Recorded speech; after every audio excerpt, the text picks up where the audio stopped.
Bonjour, Shavua Tov les amis, nous voilà maintenant rentrés dans la paracha Yitro. Cette paracha est une paracha particulière comme vous le savez puisque c'est la première paracha dont les 10 commandements sont mentionnés dans la Torah. Les Juifs sont sortis d'Égypte, arrivent au mont Sinaï, au pied de la montagne, et ils entendent les 10 commandements de Akadosh Baruch Hu. Il y avait une fois plein de fermiers qui étaient réunis ensemble et chacun se plaignait, était jaloux l'un de l'autre. Toi, t'as mieux que moi, t'as mes plus belles voitures, t'as plus d'argent, t'as plus de ça et t'as moins de ça. Chacun était jaloux et donc ça créait un peu une rivalité et des histoires. Jusqu'à qu'un moment, quelqu'un est venu et a dit à un fermier, il dit, écoutez, on va arrêter tout ça. Chacun, il a tellement qu'il se plaint qu'on a des tsarotes, des soucis. On va prendre tous nos soucis, on va les mettre dans un sac. On va les mettre au plein milieu d'une place. On va fermer nos yeux et chacun va reprendre un sac, sans voir. Et il s'avère que chacun a récupéré ses propres soucis. La Torah, elle nous enseigne cette Shabbat un des commandements qui s'appelle l'otachmod. La Torah, elle dit l'otachmod bet re'echa. Tu ne devras pas envier la maison de ton ami. Tu ne devras pas envier la femme de ton ami. Tu ne devras pas envier le taureau, l'âne, la servante, les servantes et tout ce que tu as. La Torah te dit clair et net, tu n'as pas le droit de convoiter. Alors, les commentateurs posent la question, comment est-il possible? La Torah nous cite quand même quelques exemples. La maison de ton ami, la femme, le serviteur, la servante, le taureau, l'âne, et tout ce que tu peux avoir, tout ce que ton ami peut avoir. La Torah, si la Torah n'a pas assez énuméré d'exemples, dans ces cas-là, la Torah leur dû dire, n'enviez pas, et tout ce que ton ami a. Non, la Torah elle donne certains exemples, et elle termine en disant, et tout ce que ton ami peut avoir. En vérité, il faut savoir que quand une personne jalouse quelque chose, il jalouse sa maison, ou jalouse parce qu'il a beaucoup de serviteurs, mais il ne connaît pas toute la photo. Parfois, dans ce monde malheureusement moderne, on nous vend des belles choses. On fait croire aux gens que, waouh, lui, il a une très belle villa, tout dans les hauteurs, avec une très jolie piscine et des arbres. On a l'impression que cet homme-là, cette famille est heureuse, le plus grand bonheur de ce monde. C'est ce qu'on nous vend. C'est ce qu'ils essayent, du moins, certains réseaux sociaux essayent de nous vendre. Connaissons-nous réellement la photo derrière tout cela? Non. Eh bien, la Torah nous dit ici, écoute bien, il ne faut pas envier quelqu'un, car tu ne connais pas si cette personne qui a une très très belle maison, s'il a un plaisir d'y habiter. S'il vit heureusement dans cette maison.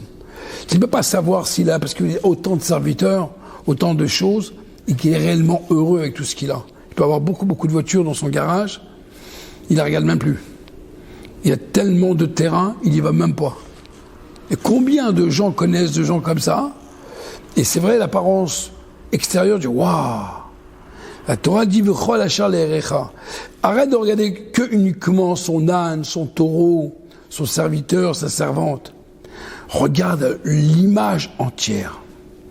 On juge parfois, mais on n'a pas la photo entière. La Torah te dit, écoute, regarde les choses de manière entière et tu verras que le bonheur n'est pas toujours au présent par rapport à ce qu'on voit. La même chose, il y a un des commandements dans cette paracha qui est la notion du Shabbat. C'est vrai que la Torah nous dit « Zachor et Yom HaShabbat les Kadesho » souviens-toi du Shabbat afin de le sanctifier. Nous savons tous que le Shabbat, nous sanctifions de quelle manière? Le vendredi avec le Kiddush et la Havdalah pour le samedi soir. Il y avait une fois 2 chassidim. Je se posais une question. Est-ce que c'est les habits que je mets le Shabbat? Le repas que je mange, la dafina, le tchalin, le gefilte fish ou ce que vous voulez, selon chacun ses coutumes, c'est ça qui fait l'ambiance du Shabbat, c'est ça qui m'amène dans le Shabbat, ou est-ce que c'est Shabbat même qui m'amène dans le Shabbat?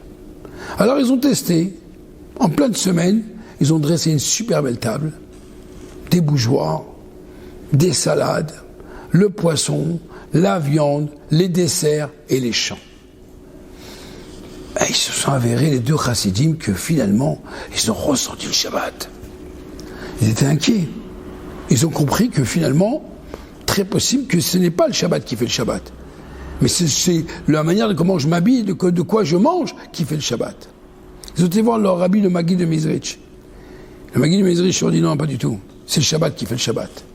Mais vous êtes des grands chassidim. Vous avez eu la force d'apporter la Kedusha du Shabbat. Vous avez eu la force d'apporter la Kedusha du Shabbat en semaine. C'est la même chose. Le vendredi soir, nous faisons Kiddush. Et la Torah, dans le mot les Kadeshos, nous apprend en vérité que le samedi soir, nous devons également resanctifier dans le Shabbat, ça veut dire à la fin de Shabbat, pour que le Shabbat, on puisse nous accompagner pendant toute la semaine. En d'autres termes, le vrai bonheur et la notion de comprendre que chaque moment est un moment qu'il faut savoir profiter de ce moment. Lorsque quelqu'un, Dieu lui donne une maison, il lui donne ce qu'il lui donne, un champ, il lui donne une réussite dans l'entreprise. Il lui a donné à lui, c'est à lui, rien qu'à lui, rien n'est à personne.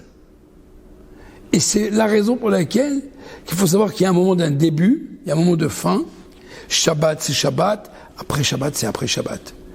Et notre rôle à nous, c'est de savoir vivre chaque moment important, chaque chose que Dieu nous a donné, et ne pas chercher à vouloir prendre ce que l'autre a.